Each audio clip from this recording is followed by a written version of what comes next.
елдер мен аймақтардың экономикалық дамуындағы географиялық кеңістіктің рөлі. Географиялық кеңістік бұл белгілі бір аумақта орналасқан және уақыт ішінде дамитын географиялық нысандардың қарым-қатынастарының жиынтығы. Эмиссия бұл француздың emission деген сөзінен шыққан, шығарылым деген мағынаны білдіреді. Яғни айналымға жаңа ақшаларды шығару арқылы ақша массасын ұлғайтуды айтады. Есте сақтаймыз, эмиссия бұл айналымға жаңа ақшаларды шығару арқылы ақша массасын ұлғайту. Бүгінгі тақырыбымызда қолданылатын терминдер осылар. Есте сақтаймыз.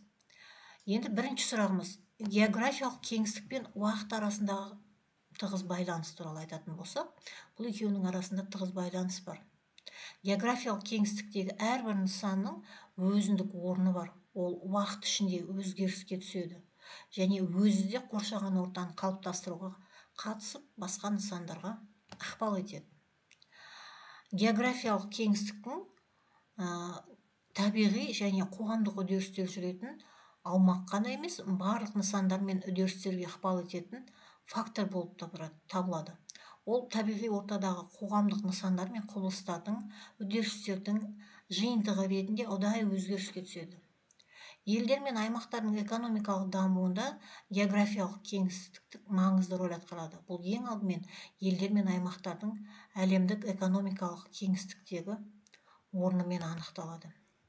Қазіргі әлемнің экономикалық кеңістік моделін әйгілі америкалық экономист және геосаясаткер Иммануил Валлерстайн жасаған болатын. Міне алдарыңызда тұр.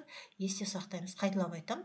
Қазіргі әлемнің экономикалық кеңістік моделін жасаған осы кісі Иммануил Валлерстайн. Алдарыңызда осы Валлерстайнның жаңағы экономикалық кеңістік моделі көрсетілген. Ол қарап отырсаңыз үш модельден тұрады екен. Біріншісі орталық модель, екіншісі жартылай периферия, үшіншісі периферия. Енді осылардың әрқайсына жеке-жеке тоқталайық. Жалпы ол әлемдік экономикалық жүйелерді геосаясат тұрғысынан түсіндірген. Қазіргі дүниенің қарқынды өзгеруін ескеріп, ғалым әлемдік экономиканың кеңістікті үш бөлікке бөледі. Жаңа көрсеттік қой, неде, мына суретте, орталық, ғаламдық орталықтар, яғни әлемдік ядролар. Екіншісі жапсарлас өтпелі аймақтар, яғни жартылай периферия, және шет аймақтар, периферия. Есте сақтаймыз. Мына суреттен қайттан көрсем, орталық аудандар, жартылай периферия және периферия. Енді осылардың жеке әрқайсына тоқталатын болсақ, қазіргі дүниенің ғаламдық орталықтары, яғни мына орталықта тұрған мемлекеттер, ол ақш, Европалық одақ және Жапония. Есте сақтаймыз. Ғаламдық орталықтары қазіргі дүниенің ол ақш, Европалық одақ және Жапония. Олар әлемнің экономикалық даму қарқынын анықтайтын интеллектуалды және ғылыми-техникалық орталықтар қызметін атқарады. Дәл осы орталықтар әлемдік экономикаға жаңа технологиялар мен жаңа білім беріп, периферия мен, яғни шет аймақтар мен тең емес айырбас барысында ақыл-ой рентасын, яғни табысын алуға мүмкіндік береді. Барлық эмиссиялық табыс әлемдік экономиканың орталықтарына құйылады және перифериялық елдердің валюталары орталық валютаға байланыстырылады. Орталық өзінің экономикалық қана емес, мәдени идеологиялық басымдылығын жүзеге асырды. Осылайша ғаламдық орталықтар қалған елдерге өзінің даму үлгісін, болып жатқан құбылыстарға өз көзқарасын ұсынады. Осы арқылы орталық өзіне қажетті әрі қолайлы мәдени матрицаны бүкіл әлемге қалыптастыра бастайды. ақш-тың федералдық қор жүйесі долларды америкалық қазына арқылы эмиссия жасайды. Сонымен қатар доллармен сәйкестендірілген құнды қағаздарды шығарады. Ал Жапония иенасы оңтүстік шығыс Азия елдері үшін басты эмиссиялық валюта болып табылады. Евро қазіргі кезде аймақтық валюта деңгейінен әлемдік валюта деңгейіне шығып, көптеген елдер үшін дәл осы рөлді атқаруда. Енді Валлерстайн моделі бойынша жартылай периферия немесе өтпелі периферия аймақтарға Балкан түбегі елдері есте сақтаймыз.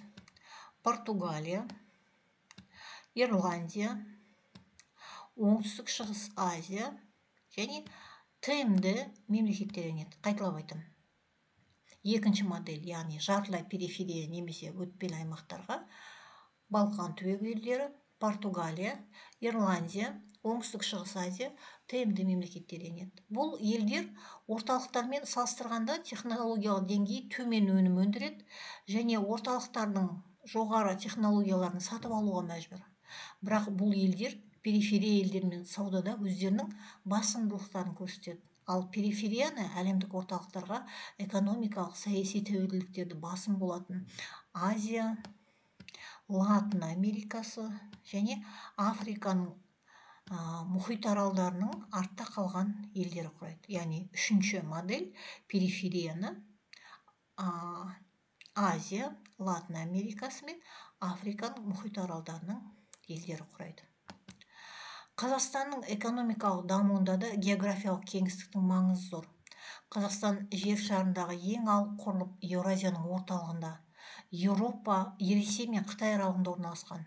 Қазақстан аумағының үлкендігі, табиғат жағдайларының алуан түрлілігі, аса маңызды шикізат түрлеріне бай болуы, әлемдегі ықпалды саяси күштердің әрекет ету аймағында жатуы ел экономикасының құрылымына ықпал етті.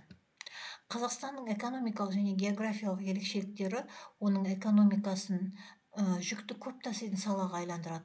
Аумағының үлкен болуы елдің дамуын көлік жүйесіне тәуелді етеді. Сол себепті де елде көлік қатынасын қайта құру бағыты бойынша ауқымды жобалар жүзеге асырылуда.